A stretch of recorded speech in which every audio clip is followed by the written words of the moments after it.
Okay, so I've seen a bunch of guides online that show you like all the different mechanics, but I swear to God, all of them miss like a couple things. They all miss a couple things. So this video is supposed to have all the mechanics, hidden mechanics and character tech that you should know when you play this game. And just to be clear, this isn't a guide necessarily, just a list of all the mechanics that the game doesn't say outright. So this video is mostly targeted at new players, specifically new to Rivals of Aether. And I'm sure the Rivals devs are working on their own tutorials, but in the meantime, I think this will be super helpful. Alright, firstly, I just want to go through some general mechanics. The first one is how to DI properly in this game. It's not very obvious. I know Smash Ultimate makes it very intuitive, where you just hold in if you want to not die as fast, but it's a little different in this game, and I actually am gonna use Rivals 1's tutorial to explain this. Okay, so in this game, what DI does is affect the angle of the knockback, not the power or anything. So if it's sending in that direction, like this says, if you go perpendicularly down, it will go down like that. The power is the same, but it's a new angle. Like it says right here, it only affects the angles, not how hard you're hit. It's gonna show you in this tutorial how it works. Like this is the normal knockback. If you go perpendicular, it will go that way. Perpendicular the other way, it'll go that way. So if you get hit in this direction and you hold left, this is what happens. That's how much influence it's going to have. It is not a lot. This is full left. So you want to go perpendicular to affect the angle. I think this is gonna be one of the biggest things that's gonna help you survive. And this is how the angles work in this game. If you hit down, you die earlier. But if you hit up, you'll actually not get hit because you won't go to the blast zone because the angle is up. Normal, I die. Down, I super die. Perpendicular, I live. And if I hold right, I still die. If I hold right, it doesn't matter. And that's how it works in this game and how it works in Rivals 2. These are also some general things that you probably figured out, but just to have it out here, all your jabs can cancel into your tilts. So you do jab down tilt, jab forward tilt, jab up tilt. And this can also work with your jab 2, but it will not work if you do your jab finisher. Another thing to note is that jabs are immune to parries. So if your opponent parries, but you do your jab, you actually are not stunned. And this also works for jab 2s, but not your jab finishers.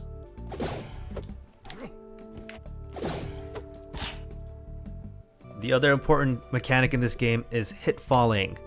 So if you attack an opponent with an aerial, if you press down right when you get hit during the hit pause, you can quickly go down. So look at this rising aerial.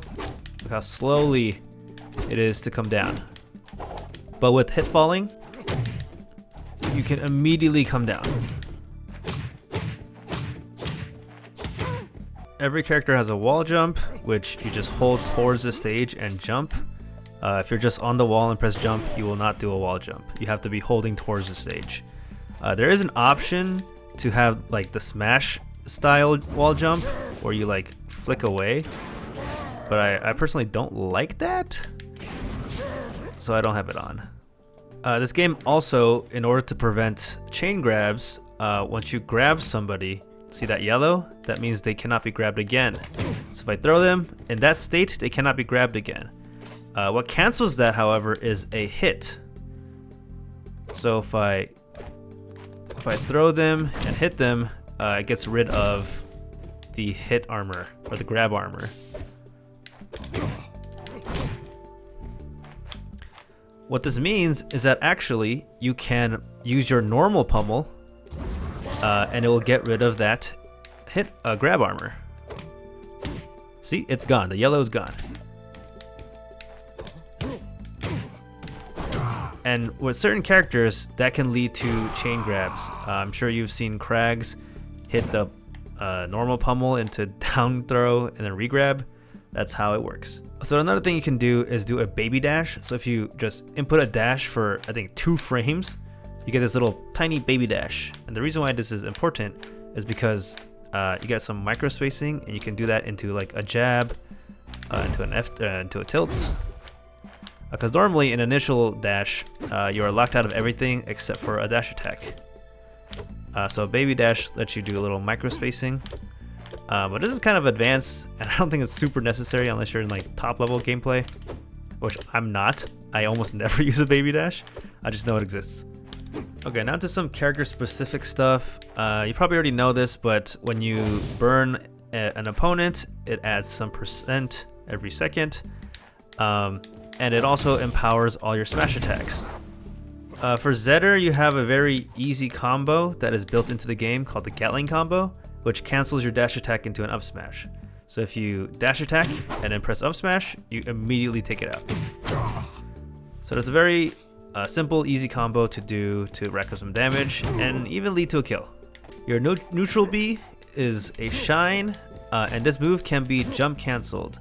So during the animation, you can jump out of it. And what this means, of course, is you can wave dash out of it. Because you can jump out of it, you can also jump cancel up smash out of shine. Now for some recovery mix-ups. When you're on the floor, Zetter can cancel the up B with a shield. But this only works if you are standing, if you started standing on the floor. And this also works in platforms. Another mix-up is on the startup of your down B. If you press shield, you actually do a little dodge roll.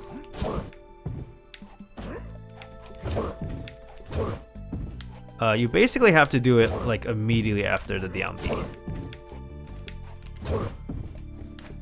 And the thing is, when he lands with that, he does a little roll, and that leads to some tricky movement.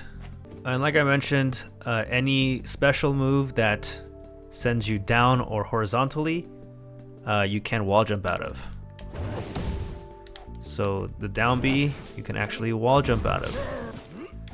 Another cool thing that the down B does is if you go all the way, you actually get your jump back.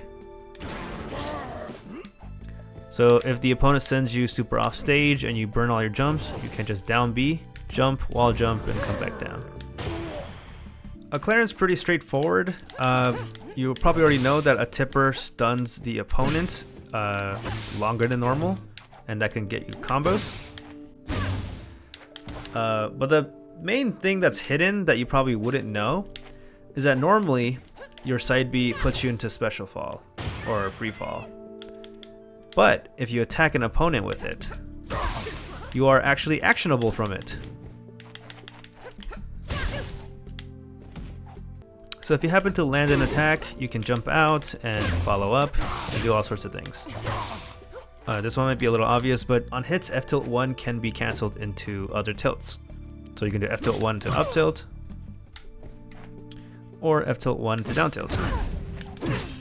With Loxodont's Magma, you probably know that all your strongs are powered up and last longer. Like that, it goes whoosh. But, fun fact, the longer you hold the charge, it actually lasts even longer. So for example, this is normal, and this is fully charged F smash. Look how much longer that is. That's crazy. So if you are running into Loxodont F smashes, that is why. Fully charged is bonkers long. Oh my god. I thought it was like a different thing, but Jesus. I just learned that right now. And I'm going to start implementing that. Oh my god. Another thing is that if you have Magma charges, you know that you can use your down B to have a little boost like that, Eruption. But another thing you can do is if you cancel your down B with a shield right before it goes off, you can cancel it into a fart. And each fart takes a charge. So if you have 3 charges, you can cancel a fart 3 times. And this is for like recovery mix-ups. So if you have 3 charges and you don't want to use all of it coming back, here all the way here, you do a little cancel and then you'll boost. You can mix up the opponent from how you're going to recover. So I think that's a little fun trick. The last thing to note about Magma is that if you are fully charged, you have all 3 charges, If you use all your jumps and do Eruption, you actually get a jump back. So if you're sent off stage super far and you used up all your jumps, you can just use your down B and get another jump. Yet another way to mix up your recovery. For Forsburn, his forward strong and up strong can be cancelled into tilts. Because it's 2 hits, normally it goes to the 1-2. You can cancel it and do little combos. Now for his clone. Any move that requires a clone, if you hold the direction, that is the direction that the real you will appear. So if you do clone and hold to the left, that is the real you. Same thing if you do clone and hold to the right, that is the real you. You can also control clones. If you have your clone out, it'll automatically go to your opponent. But if you press neutral special, it will now retreat. So you can toggle between evasive and aggressive. And so you can trick people like who's who? I don't know. And if you have your clone out right when you make it and you hold B, it actually prevents the clone from jumping. So this can be tricky because it forces your guy to go and you can forces your clone to fall. And you can use that to cover low recoveries. So yeah, make a clone, hold B, it will just fall. So we know with Forsburn, with smoke, if you teleport into it, you are actionable. So you can do anything out of it. You can jump, you can do another up B. The limit is 2, however. But a fun fact is if you have fully charged smoke and you do your neutral special, you actually get your jump back. So jump, jump, super smoke, and you actually can jump again.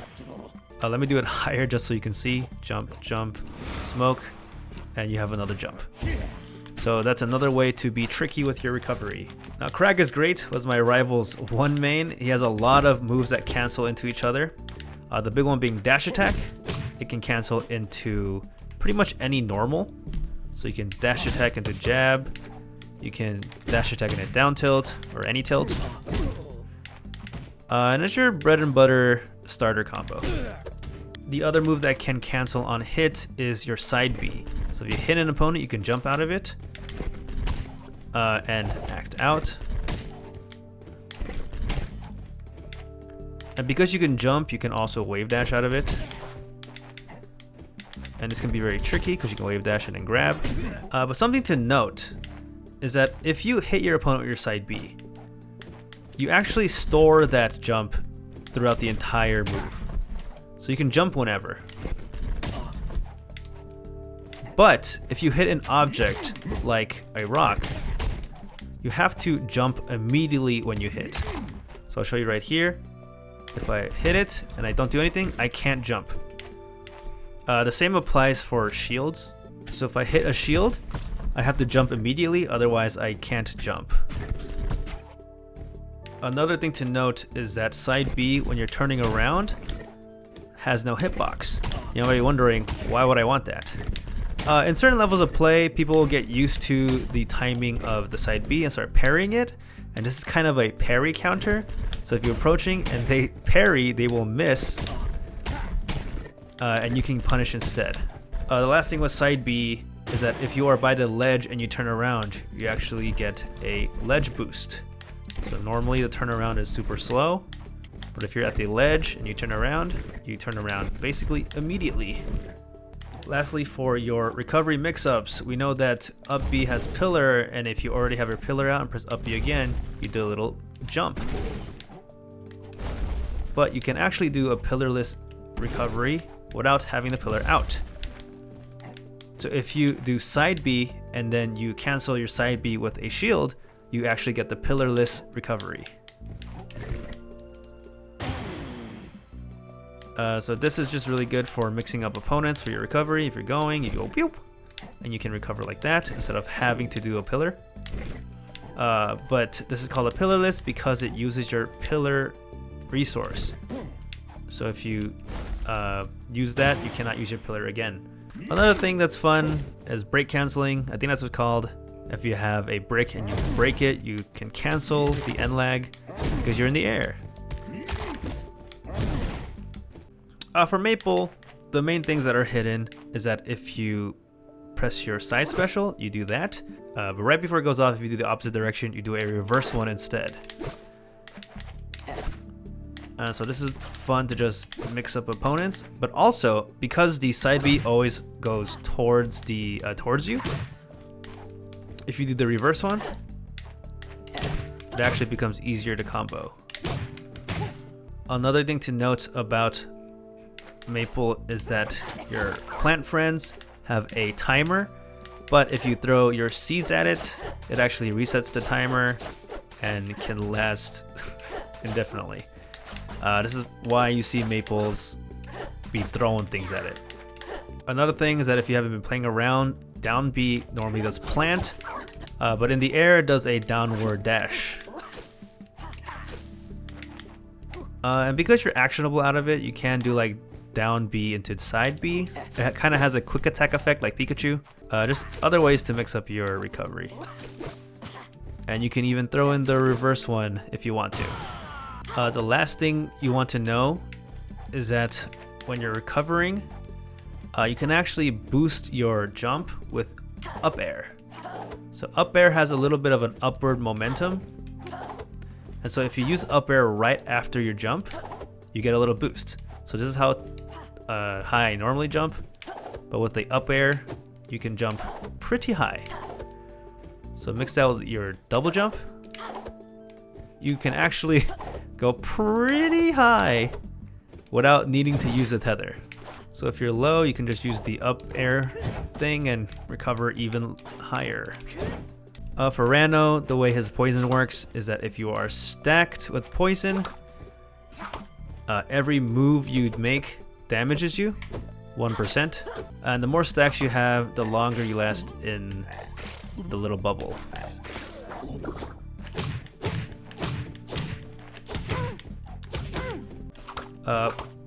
Opponents can remove the stack simply by hitting the opponent or hitting you. For some movement tech for Ranno, if you crouch before you jump, you actually get a super jump. So normally this is how high you go with a full hop and a double jump, and this is a super jump. So you just gotta press down and then jump, and then that's how you get it. It's super easy. You don't even have to hold down that long, it's just immediately. If you use your aerial F special, you can use it to get some momentum and fly like that. And the longer the tongue is, the faster you go. So this is like really short, that's how fast you would go. But if you do like max distance, you go flying. Another thing to note about Ranno is that his up special can be angled. So you can angle it far away to go further, or up to go shorter. Up special also has multiple forms. Here's the standard one. If you press down special while you're in your up special, you can do the dive kick. If you're doing the dive kick, you can wall jump. And for the down special, you can cancel basically at any point in the up special. So maximum distance. You can also do it really short. Up to you. The other option is to hold your attack button. So you up B and hold attack, you do the little spinny. So Orcane can actually manipulate all of his bubbles. So for example, that little bubble right there, if you hold left or right, it will influence the direction. So here's it normally. I'm holding right, and then I'm holding left. Same thing with the forward air. If you do forward air and hold down, it goes down, it influences down. And if you hold it up, it goes slightly up.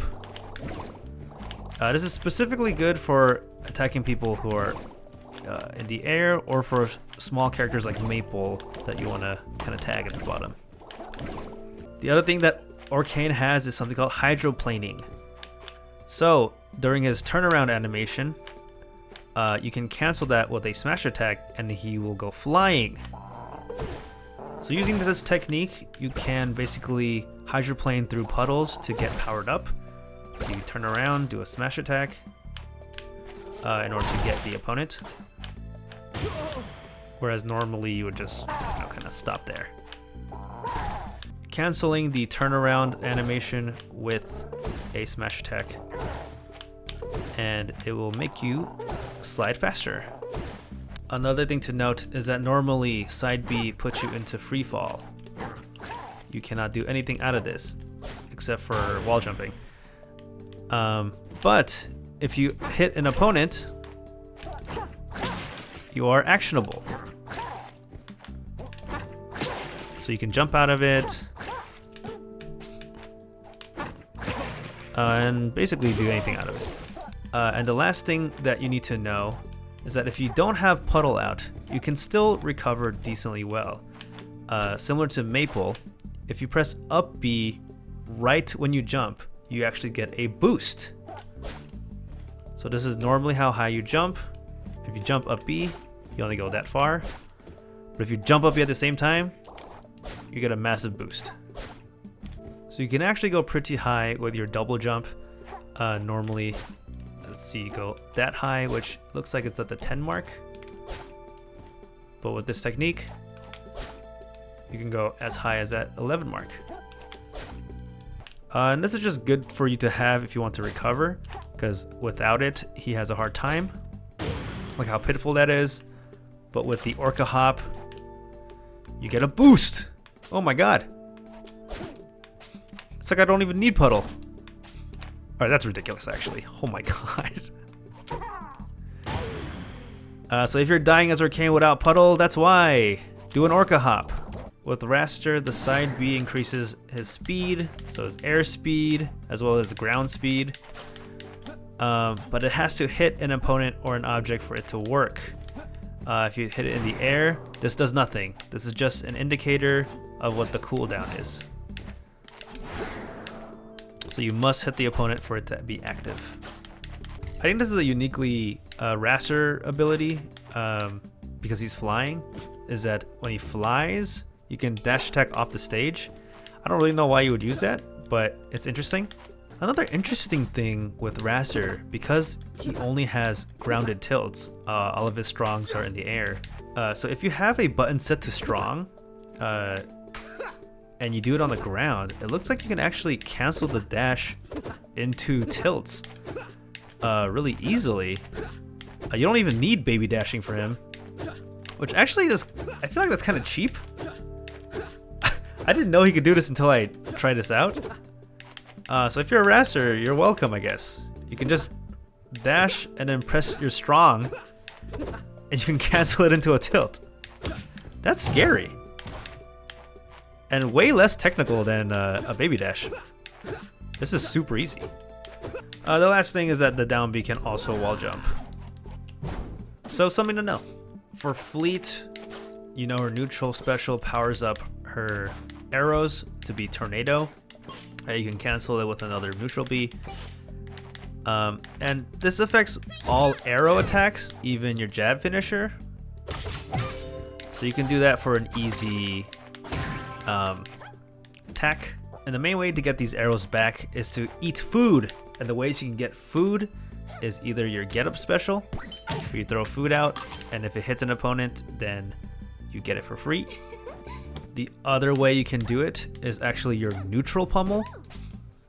So if you grab an opponent and pummel them, a food pops out, and you can grab that food to charge your arrows. The last way to get it is if you are depleted with arrows, you can press neutral B just to grab a food, but that just takes a while. So you only kind of want to do that if in between stocks or if your opponent's off stage, because otherwise you can just neutral pummel or do your get up. Fleet's float is interesting because once you activate it, you don't have to be holding anything to activate it. So you can either hold jump and then you can let go and you're still floating. Or while you're holding jump, press down and you'll activate your float. But while you're floating, you can let go and start doing some moves. This does make it much easier than characters like Peach, for example, to go off stage, float, and do moves, because you don't have to be holding the float button, or the jump button rather. The last thing with float is that if you have your side B tornado out, the tornado will actually give you a little boost. you fly because the tornado's air. So that could be another interesting way to mix up your recovery. If you have your tornado, you just use it, ride it to make it safe. I just think that's really funny because nothing in this game tells you that that's possible, but it is. Whee! That's basically it for all the character-specific tech. Hopefully this was helpful, and hopefully you use it to get better at this game. Because I think these aren't just neat tips and tricks, these are essential if you want to be good at this game. So use this knowledge and hope you escape gold. Be plat. Alright, bye.